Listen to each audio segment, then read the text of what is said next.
दोस्त, इस समय जैसा राम मंदिर को लेके माहौल बन रहा है, मुझे नहीं लगता ये ऐसा 500 सालों में कभी बना होगा। ऐसा लग रहा है कि जैसे राम 14 वर्ष का वनवास काट करके पहली बार अयोध्या आ रहे हो। राम भक्त घर घर जाकर ये न्योता दे रहे हैं।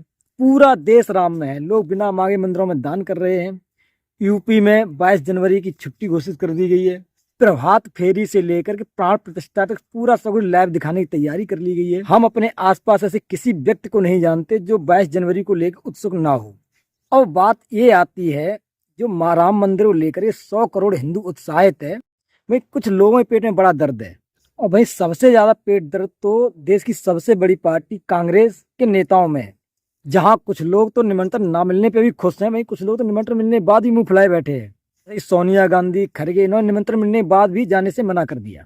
उनका कहना यह है कि ये तो एक आस्था का विषय है, बीजेपी ने धर्म को राजनीति बना दिया। यह इसकी बात तो सीधी सी ये है कि बीजेपी का सालों से ही राम मंदिर एजेंडा रहा और उसने बहुत ज्यादा योगदान भी किया राम मंदिर बनवाने में।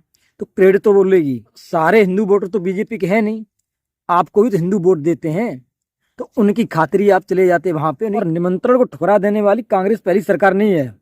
अखिलेश भैया भी रूठे हुए हैं। उनका कहना है पहले तो लोग परेशान थे, मेरे पास निमंत्रण नहीं आया, अब निमंत्रण आ गया, अब कह रहे हैं वो किसी ऐरे गहरे के हाथों भिजवा दिया। वो चाहते थे ओबामा उन्हें निमंत्रण देने आए, तो वो भी बड़ी नाराज है। और फिर जैसा समाजवादियों और राम मंदिर को लेकर इतिहास रहा है उनका, उस हिसाब से निमंत्रण मिल गया, यही बहुत बड़ी बात है। जहाँ पे आपको लगता है कि यहाँ पे मुझे राजनीतिक फायदा हो सकता है, वहां पे आप खूब भगवा उड़ के मंदिरों में चक्कर काटते हो, हर शिवलिंग पे, हर मठ पे आप माथा टेकते हो। मैं यहाँ पे आप लोगों के लिए घटना का जिक्र कर दूं जो आप लोगों को जाननी जरूरी है।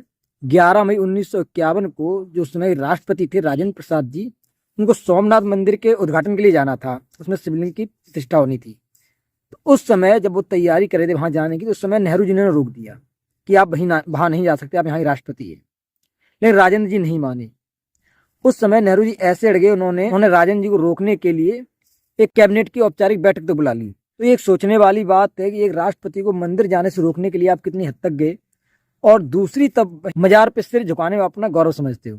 पहले नेहरू जी काबुल में बाबर की मजार पे माथा टेकने गए। उसके बाद 1969 ईस्वी में इंदिरा गांधी जी वहां पे गई।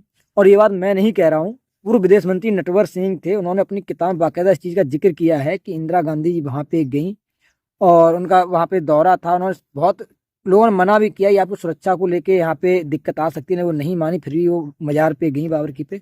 और वहां सिर झुकाकर उन्होंने कहा आज मैंने अपने आप को इतिहास से जोड़ दिया है। और वो भी उस बाबर की मजार पे आप लोग सिर झुकाने गए जिसने देश में इतना नुकसान किया, इतने मंदिर तोड़े, जिसकी वजह से 500 साल तक ये संघर्ष चला। आप सब लोग पूरी घटना पे नजर डालो। आप सब लोग न्यूज देखते होगे, राम मंदिर का पल पल का अपडेट लेते रहते होगे। आप जितनी पार्टियां हैं सबकी बयानबाजी पे आप गौर करो कि किसका क्या नजरिया है राम मंदिर को लेकर के। अब आज की डेट में ऐसी हरकतें हैं राम मंदिर को लेकर के। अब जब 5 महीने बाद वोट खुलेंगे, वोटों का रिजल्ट आएगा, तब ये ईवीएम को लेकर घूमेंगे, ईवीएम हैंग कर ली, ईवीएम में प्रॉब्लम हो गई, ये हो गया वो हो गया। अपनी पुरानी हरकतों में नजर नहीं डालेंगे कि हमारे विचार रहे, क्या आचरण रहे, उसको छोड़ के फिर ईवीएम को दोष दिया जाएगा।